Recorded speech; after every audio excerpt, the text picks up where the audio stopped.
I never thought I'd be writing something like this.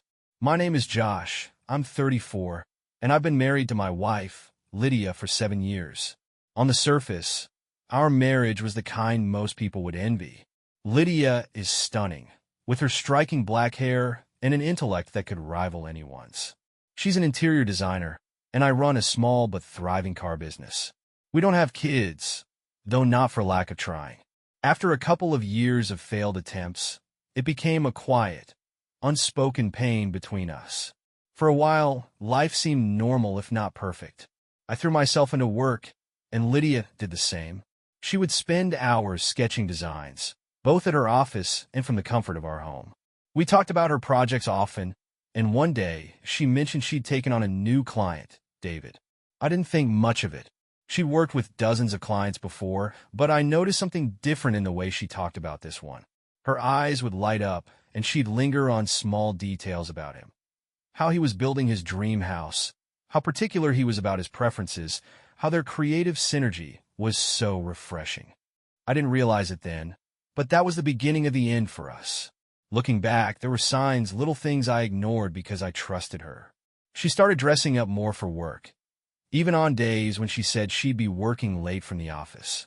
She began guarding her phone more closely, even taking it with her when she went to the bathroom. When I asked her about it, she brushed it off, saying she was just stressed with work. I wanted to believe her. I needed to believe her. But deep down, something wasn't right. It wasn't just the guarded phone or the late nights that started to bother me. It was the emotional distance. Lydia had always been someone I could talk to about anything, but suddenly, our conversations felt shallow, like she was keeping me at arm's length. When I tried to ask if everything was okay, she'd smile, her perfect, disarming smile, and assure me she was just tired or stressed. Then came the night she told me she'd be working late on David's project. It wasn't unusual for her to put in extra hours, so I didn't question it at first. But something gnawed at me, a nagging voice in the back of my mind that refused to be silenced. That night, I decided to do something I'd never done before in our marriage. I checked her work calendar. She'd left it open on her laptop earlier, and curiosity got the better of me. There was a dinner reservation at a fancy restaurant downtown. No mention of a client meeting or a work event, just dinner with D. D could have been anyone, but in my gut, I knew it was David. My heart sank, and my chest felt tight. Still, I told myself there had to be an explanation. Maybe it was a work dinner, just informal. Maybe she'd forgotten to mention it. But when I called her around 9 p.m., my stomach dropped even further. Her phone went straight to voicemail. I waited another hour, then another. No text, no call, no update. By midnight, I was pacing the living room, torn between worry and anger. Where was she? Why hadn't she called? Finally, just after 12:30, she came home. Her cheeks were flushed, her hair slightly messy, but she looked as calm and composed as ever. "Hey, sorry I'm so late," she said, dropping her bag by the door. The client dinner ran longer than I expected. Her tone was so casual, so nonchalant, that for a moment I thought I'd imagined the whole thing. But then I looked into her eyes, deep brown, beautiful, and always expressive. That's when I saw it, the faint flicker of guilt. I didn't confront her that night.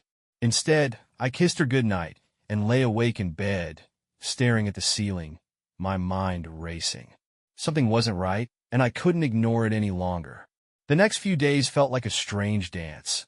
Me pretending everything was fine, and Lydia acting as though nothing had changed. But everything had. I started paying closer attention to her behavior, not because I wanted to spy on her, but because I couldn't shake the uneasy feeling in my gut. She was distracted, distant. She smiled less, avoided eye contact more, and seemed to spend every spare moment on her phone. Then, one evening, she mentioned the house she was designing for David again. This time, she casually invited me to come see it sometime, almost like she was daring me to show interest. I told her I'd love to, but her reaction was unexpected. She froze for a split second, her expression unreadable, before quickly brushing it off with a laugh. "It's still a work in progress," she said, waving it off. "You wouldn't find it interesting yet." But I was interested, not in the house, but in her, in what she wasn't saying. That night, I couldn't stop thinking about the project.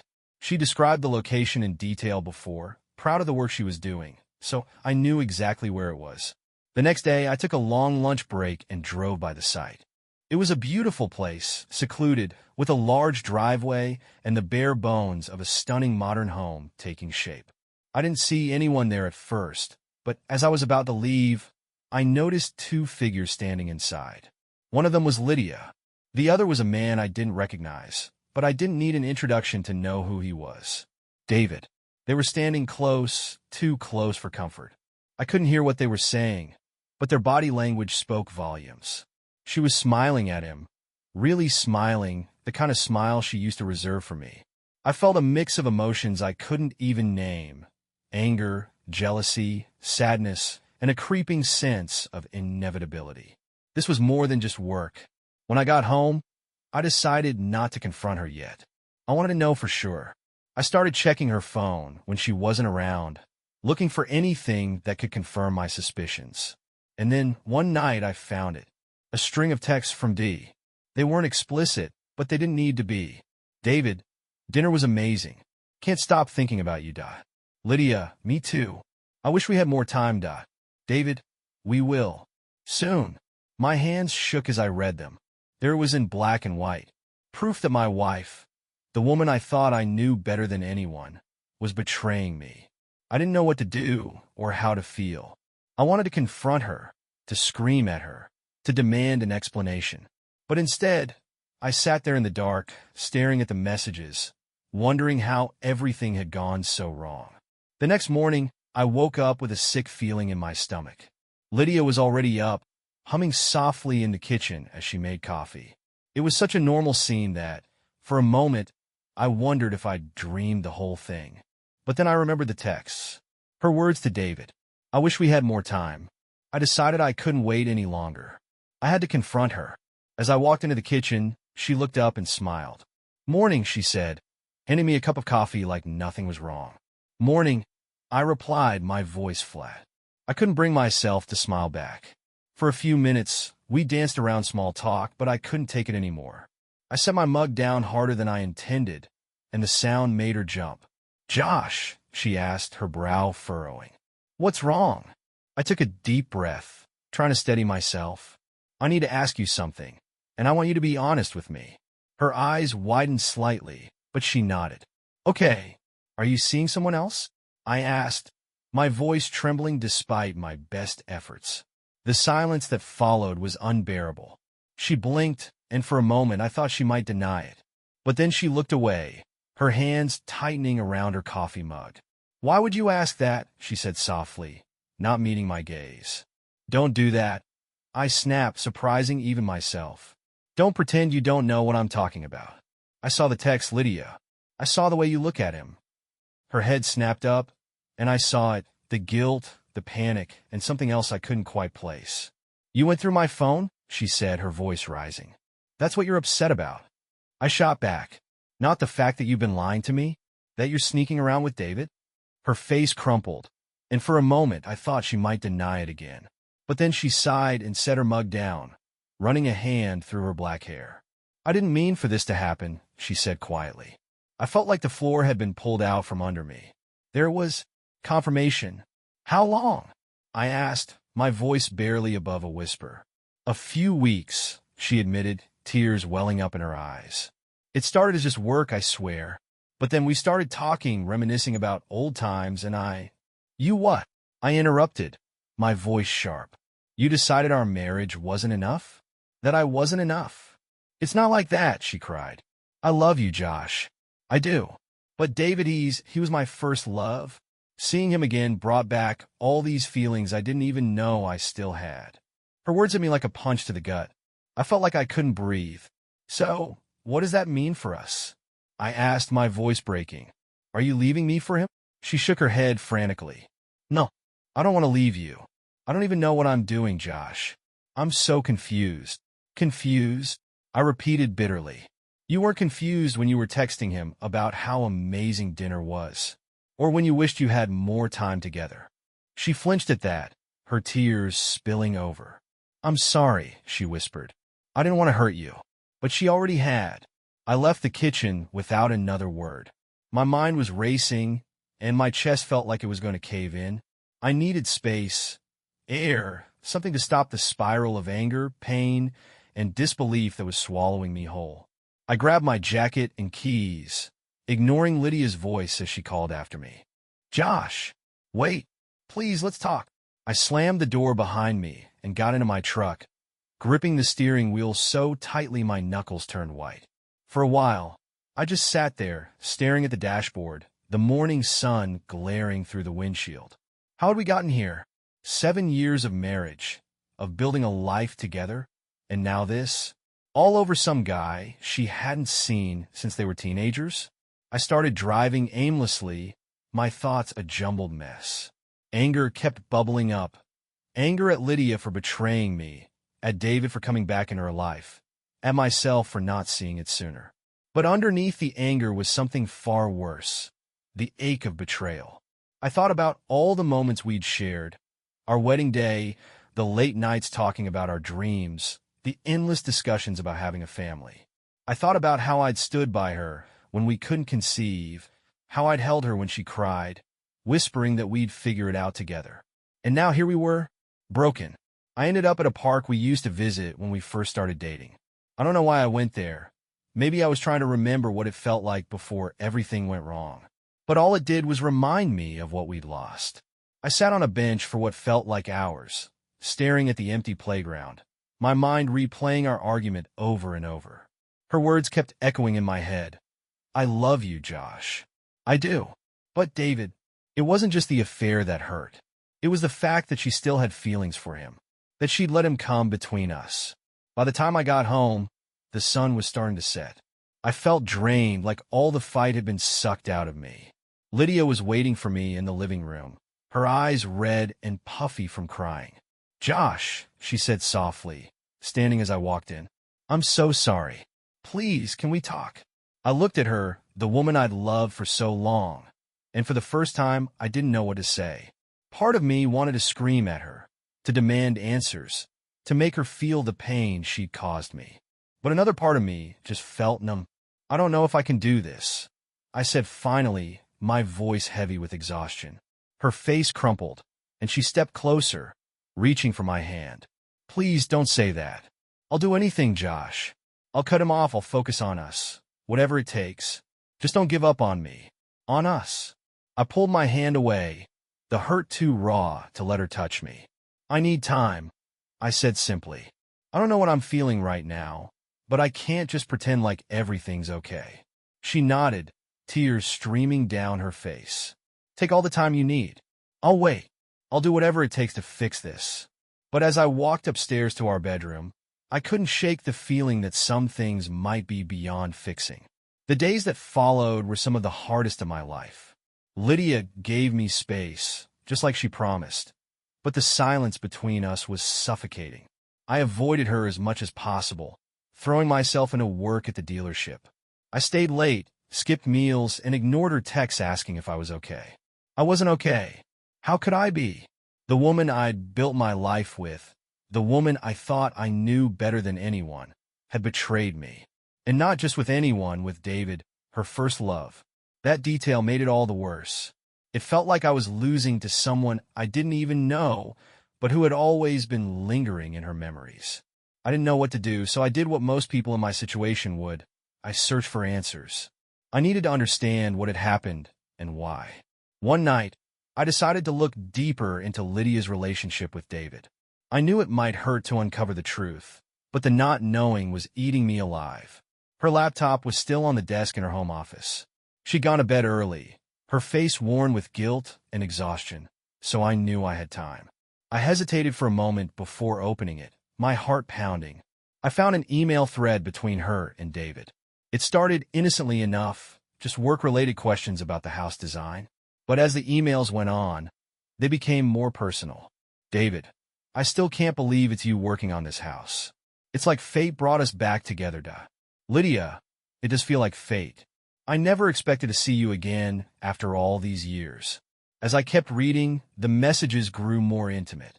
They talked about their shared memories, their old dreams, and eventually their feelings. "David, you've always been the one, Lydia. No one else ever came close to you, Lydia, It's so hard, David. I'm married. I love Josh, but I can't stop thinking about what we had. My stomach churned as I read those words. She'd admitted to him that she loved me, but she'd also confessed that she still had feelings for him. I didn't know whether to feel relief or devastation. It didn't stop there. The emails described the dinner they'd had, the way they'd kissed for the first time since they were teenagers, and how much they wanted to be together again. But one email from Lydia stood out. Lydia, I'm so confused, David. I need time to figure out what I really want. Please don't push me. I can't handle losing everything right now. That was dated just a few days ago. It was clear she hadn't made any decisions yet, but that didn't make it hurt any less. When I closed the laptop, my hands were trembling. My chest felt heavy, and my thoughts were a mess. I hated what I just read, but at the same time, I felt a strange sense of clarity. She was torn between the past and the present, between him and me. But what about me? Where did this leave me? As I sat there in the dark, I realized I couldn't just wait around while she figured out her feelings. I needed to take control of the situation, to figure out what I wanted, even if it meant walking away from the woman I still loved. The next morning, I woke up feeling like a stranger in my own home. Lydia was already up, sitting at the kitchen table with her laptop and a mug of coffee. She looked tired, her black hair pulled back in a messy bun, her face pale and drawn. She glanced up when I walked in, her eyes searching mine for any sign of where we stood. "Morning," she said softly, her voice tentative. I nodded, poured myself a cup of coffee, and sat down across from her. The silence stretched between us, thick and uncomfortable, until I finally spoke. "We need to talk." Her face fell, but she nodded. "I know." I took a deep breath, trying to steady the whirlwind of emotions swirling inside me. "I read your emails," I said, my voice steady but cold. Her eyes widened, and she looked away, guilt written all over her face. "Josh, don't," I interrupted. "Don't make excuses. I've seen enough to know what's going on, and I can't keep pretending this is something we can just brush under the rug." She looked back at me, tears brimming in her eyes. "I'm sorry," she whispered. "I never wanted to hurt you. I don't even know how it got this far." I clenched my fists, trying to keep my anger in check. "You don't know how it got this far? You let it get this far, Lydia. You let him back into your life, and you let yourself fall for him again. You made those choices." Her tears spilled over, and she buried her face in her hands. "I know," she sobbed. "I know I messed up, but I swear, Josh, I never stopped loving you." "Then why?" I demanded, my voice rising. "Why wasn't I enough? Why did you need him when we've built a life together?" She looked up at me, her face streaked with tears. "It wasn't about you not being enough. It was about me, about things I hadn't dealt with, feelings I thought I'd buried a long time ago. When David showed up, it brought everything back, and I didn't know how to handle it." Her words hit me like a punch to the gut.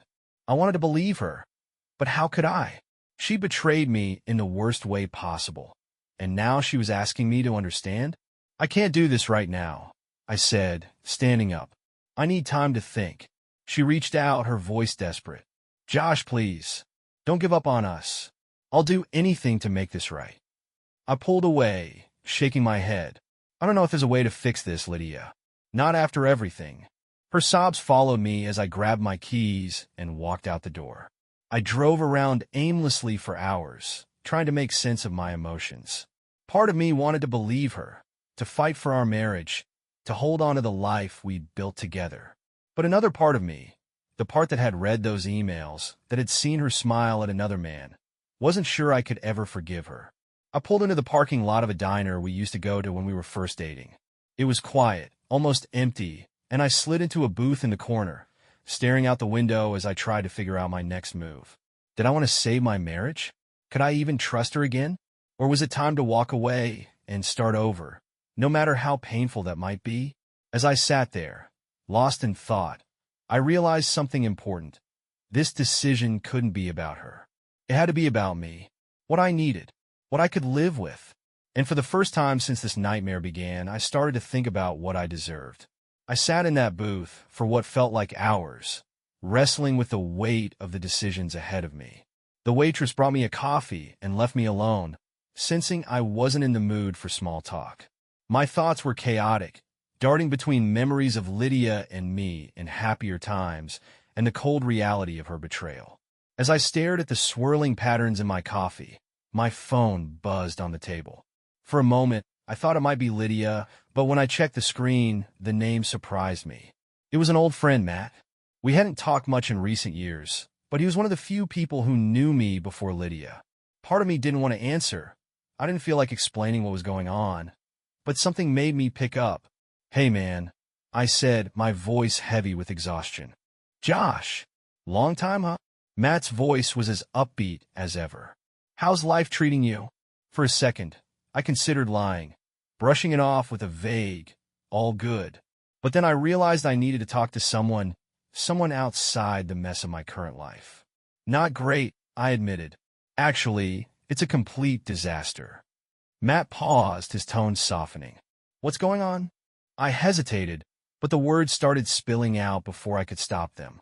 I told him everything about Lydia, David, the text, the confrontation. By the time I finished, I was staring out the window, my chest feeling both lighter and heavier at the same time. "Damn," Matt said after a long silence. "I'm sorry, Ma. That's brutal." "Yeah," I muttered. I don't know what to do. I love her, but I can't ignore what she's done. And then there's this guy, David. It's like I'm competing with a ghost from her past." "You shouldn't have to compete," Matt said firmly. "You deserve someone who's all in, who doesn't make you feel like a second option." His words hit me hard. I'd been so focused on what Lydia wanted, on whether or not she could fix this, that I hadn't stopped to think about what I needed. "Let me ask you something," Matt continued. "If you stay with her, can you ever really trust her again?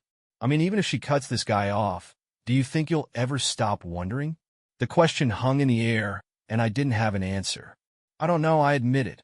"I want to believe we can get past this, but part of me feels like something's broken, and I don't know if it can be fixed." Matt sighed. "Look, man, only you can decide what's right for you. But whatever you do, make sure it's about you. Don't stay just because it's easier or because you're afraid of starting over. You're worth more than that."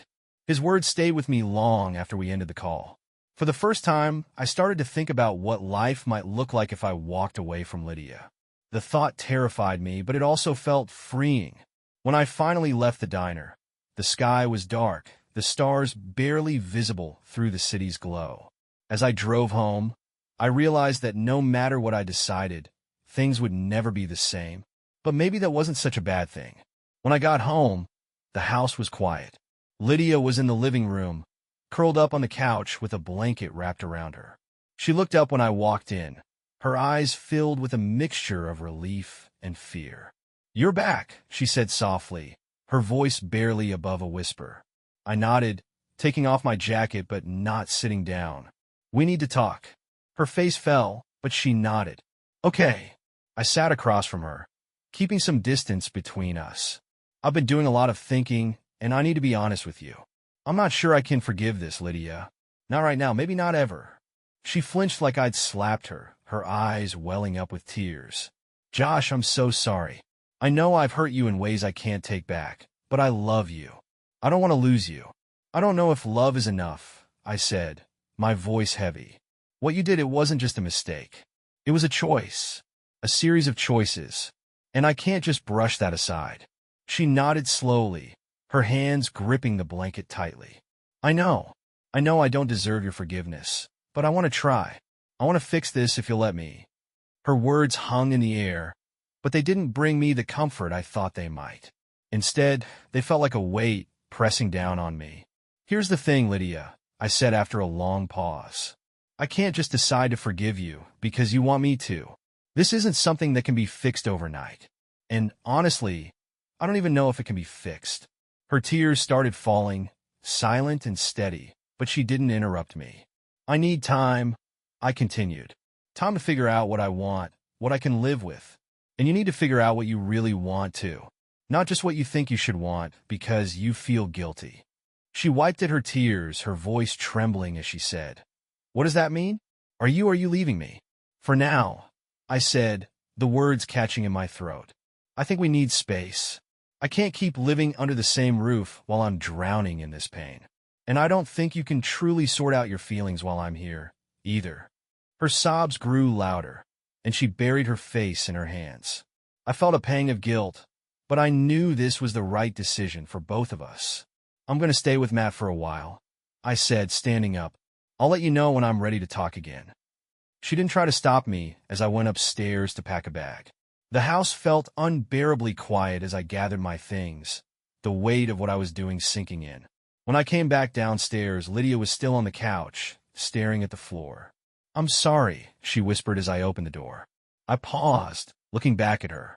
I know, I said, but sorry doesn't change what happened. And with that, I walked out, the door clicking shut behind me. Moving into Matt's spare room was surreal. It felt like I was living someone else's life, watching it unfold from a distance. The first night, I just sat on the edge of the bed, staring at the duffel bag I'd packed, unsure of what to do next. Matt gave me my space, only knocking to tell me he had pizza in the kitchen if I was hungry. I wasn't. My appetite had disappeared along with my sense of normalcy. The next few days blurred together. I threw myself into work at the dealership, taking on extra shifts, staying as late as I could. Anything to avoid going back to Matt's quiet apartment and facing the thoughts that waited for me there. But no matter how much I tried to distract myself, I couldn't stop thinking about Lydia. Every memory of her, every laugh, every smile, played on a loop in my head. And then, inevitably, those memories were followed by the image of her with David. The texts, the emails, the kiss I could only imagine but couldn't forget. One night, Matt finally confronted me. Josh, he said, sitting down across from me at the kitchen table. You can't keep bottling this up. Talk to me, man. What's going on in your head? I sighed, running a hand through my hair. I don't even know where to start. I feel lost, like my whole life just exploded, and I'm standing in the wreckage trying to figure out what pieces are worth saving. He nodded, listening intently. Have you talked to her since you left? No, I admitted. I don't know what to say. Every time I think about calling her, I freeze. What's the point? She made her choice, didn't she? Maybe, Matt said carefully. But it sounds like she's trying to make things right. The question is, do you even want her to? Or are you done? That was the question I kept asking myself. Was I done? Part of me wanted to cut my losses and walk away. But another part of me, the part that still loved her, wasn't ready to let go. I don't know, I said finally. I keep going back and forth. I hate what she did, but I still love her. And then there's David. I can't stop wondering if he's still in the picture. Matt shrugged. You won't know until you talk to her. Maybe it's time to stop avoiding her and figure out where things really stand. His words stuck with me, and later that night, I found myself staring at my phone, Lydia's name glowing on the screen. I hadn't reached out since I left, and she hadn't tried to call me either, though she'd sent a few texts asking if I was okay. I hovered over the call button for what felt like an eternity, my thumb trembling. Finally, I set the phone down, unable to go through with it. Not yet. I wasn't ready to face her, to hear her voice, to reopen the wound that was just starting to scab over. I needed more time, more clarity. But one thing was becoming increasingly clear. This limbo couldn't last forever. A week passed, and the silence between Lydia and me became deafening. I still hadn't reached out, and she hadn't tried calling again. It was like we were both stuck in this unspoken stalemate, waiting for the other to make the first move. One evening, after another long day at the dealership, I came back to Matt's apartment to find an envelope waiting for me on the coffee table. Matt was nowhere to be seen, but the note on the envelope said, Josh, she dropped this off earlier. Didn't want to stick around. Thought you should have it. Matt! My chest tightened as I picked it up. The handwriting on the envelope was unmistakable. Lydia's. I sat down on the couch, staring at it for what felt like forever before finally opening it. Inside was a letter, handwritten on one of her sketch pads. Josh, I don't know how to start this because I don't even know if you'll read it. But if you're reading this, thank you. Thank you for at least giving me the chance to explain myself, even if it's just on paper. First, I need you to know that I'm sorry. I know that word feels empty, but it's the only one I have. I'm sorry for hurting you, for betraying your trust, for dragging us into this mess. I know you probably hate me right now, and I don't blame you. If the roles were reversed, I don't think I could forgive myself either. But I need you to understand something. I never stopped loving you. When I saw David again, it was like being pulled back into the past, a part of my life I thought I'd left behind. He was my first love, Josh, and seeing him brought up so many emotions I didn't even know I was still holding on to.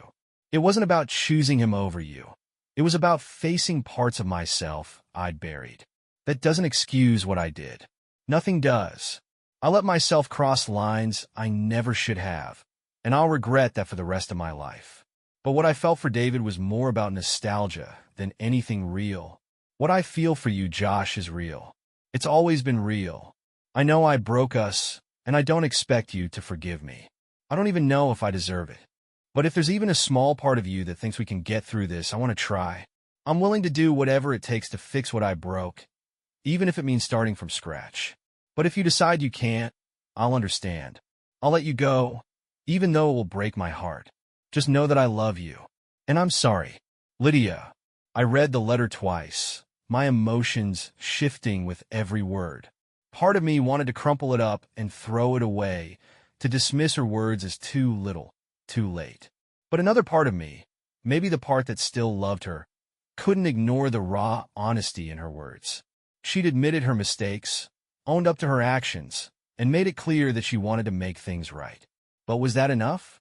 Could love and an apology undo the damage she'd done? I sat there for hours, the letter clutched in my hands, my mind racing.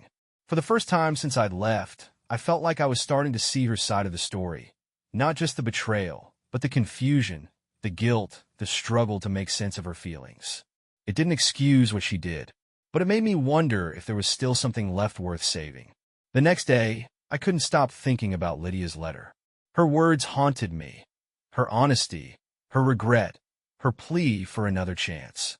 As much as I wanted to be angry, to hold on to my resentment, something about her vulnerability made it hard to dismiss. I spent the day pacing the dealership, barely able to focus on work. By the time I got back to Matt's place that evening, I knew I couldn't keep avoiding her. If I didn't confront this head-on, it would eat me alive. I texted Lydia. We need to talk. Can I come over? Her response came almost immediately. Lydia, yes. Anytime. Please. An hour later, I found myself standing on the front porch of the home we'd shared for 7 years. My hand hovered over the doorknob before I finally worked up the courage to walk in. Lydia was waiting in the living room, the same spot where I'd left her that night. She stood as I entered, her hands wringing nervously. She looked smaller somehow, more fragile, like the weight of everything had crushed a part of her. Hi, she said softly. Hi, I replied, my voice stiff. We stood there in silence for a moment before I gestured to the couch. Can we sit? She nodded and sat down, leaving space between us. I pulled the letter from my pocket and held it up. I read this. Twice. She swallowed hard, her eyes darting to the letter and back to me. And I don't know how to feel, I admitted. You say you still love me, that you never stopped, but you also admitted to loving him. How do I reconcile that, Lydia? How do I trust you again? She closed her eyes, a tear slipping down her cheek. I don't have a perfect answer, she said, her voice trembling. All I can do is tell you the truth. I got swept up in old feelings, in the idea of what we used to have. But the more I was with him, the more I realized that it wasn't real. It was nostalgia, Josh. Nothing more. Then why did you let it go so far? I asked, my voice breaking. Why didn't you stop before it destroyed everything? I don't know, she said, her voice cracking. I was selfish. I was confused. I thought I could handle it, that it wouldn't mean anything. But I was wrong. I was so wrong, and I hate myself for it. Her words hit me hard, and for the first time, I saw just how much this had broken her, too. She wasn't trying to justify her actions. She was owning them, fully and completely. I don't know if I can ever trust you again, I said finally. But I don't know if I can walk away, either. I still love you, Lydia. That's the hardest part. I love you, and I hate what you've done to us. Her tears fell freely now, but she nodded. I'll do whatever it takes, Josh. Therapy, counseling, anything. Just tell me what you need, and I'll do it. I took a deep breath, my heart feeling like it was being torn in two. I need time, and I need to know that you've cut all ties with him. I already have, she said quickly. I haven't spoken to him since you left. I swear. I studied her face, searching for any sign of deceit, but all I saw was raw sincerity. Okay, I said finally. Let's take this one step at a time. But I'm not promising anything, Lydia. Not yet. She nodded, her expression a mix of relief and heartbreak. Thank you, she whispered, for even giving me a chance. I stood to leave, and as I reached the door, she called out softly, Josh. I turned back, and she met my eyes. I'm not giving up on us. No matter how hard it gets, I'll keep fighting. I didn't respond, but her words lingered in my mind as I drove away. The days following my conversation with Lydia were a strange mixture of progress and hesitation. True to her word, she didn't push or flood me with messages. She gave me the space I needed, but I could feel her waiting, hoping for some kind of sign that I was still willing to try. I decided to take her up on the idea of therapy. If there was any hope for us, we couldn't do it alone. I called a local marriage counselor, someone neutral who could guide us through the mess we'd made. When I told Lydia about the appointment, her voice cracked with emotion. Thank you, she whispered. I'll be there. Just tell me when and where. The first session was hard. Walking into that office and sitting across from her, the weight of what had happened felt heavier than ever. The therapist, Dr. Morgan, was calm and direct, asking questions that forced us to face the reality of our situation. Josh, can you share what you're feeling right now? Dr. Morgan asked. I hesitated, glancing at Lydia before finally speaking. I feel torn. Part of me wants to work through this because I still love her. But the other part of me is terrified. I don't know if I'll ever be able to trust her again. Lydia looked down at her hands, tears forming in her eyes. I know I don't deserve his trust, she said softly, but I'm willing to do whatever it takes to earn it back. Dr. Morgan nodded, her expression thoughtful. Trust can be rebuilt, but it takes time and consistent effort. Lydia, what steps are you willing to take to demonstrate your commitment to the relationship? I've already cut all ties with David, Lydia said quickly. I blocked his number, his email, everything. I even told my office manager to take over the project so I wouldn't have any excuse to see him again. I'll do anything else Josh needs, therapy, transparency, whatever it takes. Her words sounded sincere, but part of me couldn't help but wonder if they were enough. Josh, Dr. Morgan said, turning to me, what do you need from Lydia to start feeling safe in this relationship again? I thought about it for a long moment before answering. I need to see that this wasn't just a mistake she regrets, but something she's willing to work on every single day. And I need to feel like I'm her priority, not some old memory she couldn't let go of. Lydia nodded, her tears spilling over. You are my priority, Josh. I don't know why it took something this awful for me to see how much I was risking, but I see it now. I'll prove it to you, every day. The session ended with no clear resolution, but it was a start. For the first time, I felt like we were moving, however slowly, in the right direction. That weekend, Lydia called and asked if we could have dinner together, just to talk. After some hesitation, I agreed. We met at a quiet little restaurant, a place we used to go to in the early days of our relationship. She looked nervous as she sat across from me, her black hair neatly styled, her makeup understated. She was beautiful, as always, but there was a vulnerability in her eyes that hadn't been there before. I'm not going to pretend I have all the answers, she said as we sat down, but I've been doing a lot of thinking about us, about what I need to do to make this right. And I realize now that I wasn't just running toward David. I was running away from the fear of losing you, of losing us. Her honesty took me by surprise. You don't lose someone by betraying them, I said bluntly. You lose them by not fighting for them. She nodded, tears glistening in her eyes. I know, and I'm fighting now, Josh. I just hope it's not too late. I didn't know how to respond, so I just nodded. The conversation was heavy, but it felt real, raw, and maybe, just maybe, it was the beginning of something new. After dinner that night, something shifted. It wasn't a grand revelation or a flood of forgiveness, but a small crack in the wall I'd built between us. Lydia's vulnerability, Her willingness to admit her mistakes without excuses felt genuine. It didn't erase the pain, but it gave me a glimmer of hope. We began talking more. Slowly, cautiously. At first, it was about logistics, therapy appointments, how to manage time between the house and Matt's place. But as the days passed, our conversations started to feel more personal. She told me about her struggles, the doubts she'd been carrying, and how seeing David had stirred something inside her that she hadn't known was unresolved. "I think I was mourning the life I thought I'd have," she said one evening. "You know, the one where everything goes perfectly, kids, work, marriage. When we couldn't have a baby, I started to feel like I'd failed you. Like I wasn't enough."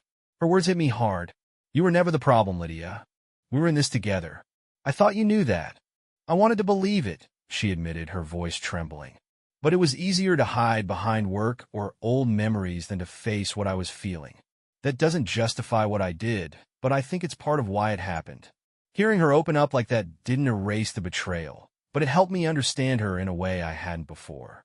For the first time, I began to see her not just as the woman who had hurt me, but as someone who was hurting too. At the next therapy session, Dr. Morgan asked us to talk about what rebuilding trust would look like. For Josh, trust has been broken, and for Lydia, rebuilding it will require consistent actions over time, she said. Both of you need to define what that looks like.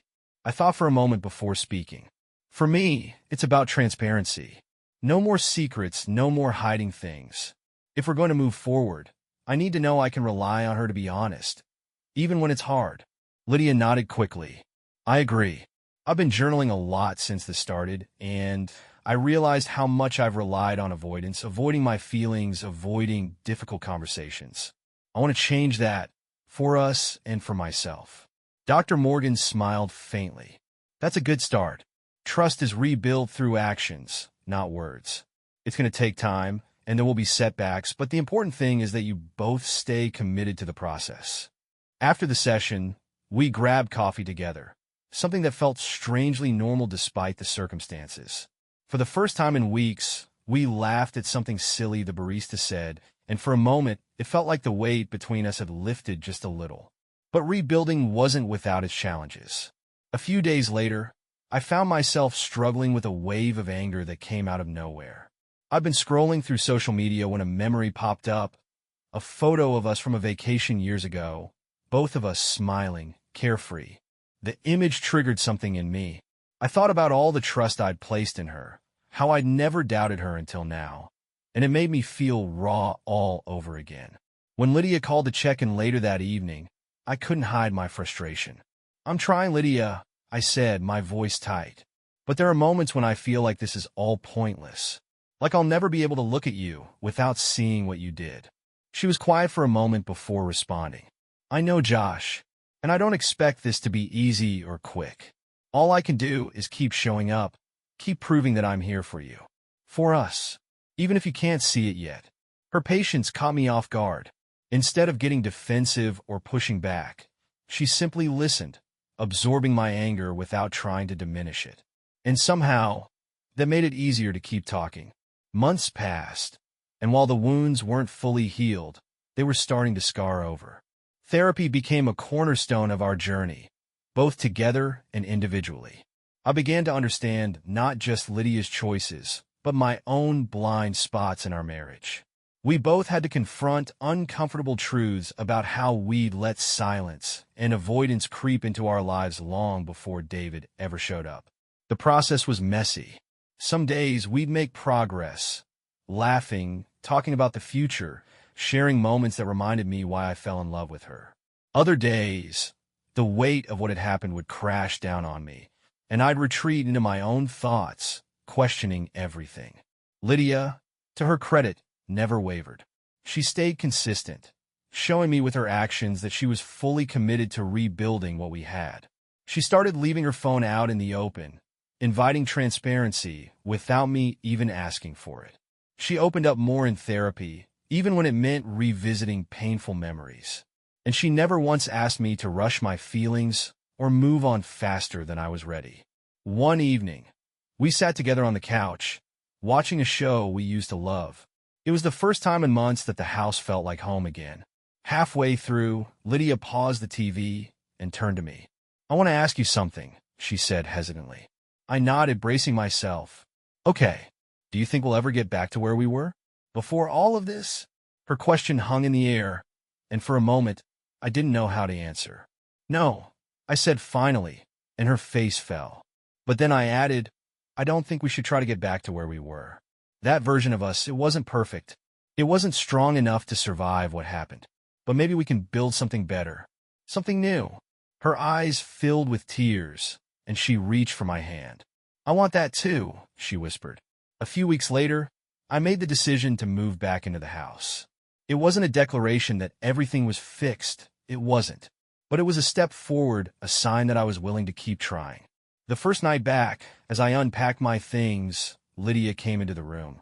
She stood in the doorway, watching me quietly before saying, "I know we're not there yet, but I'm so grateful you're here.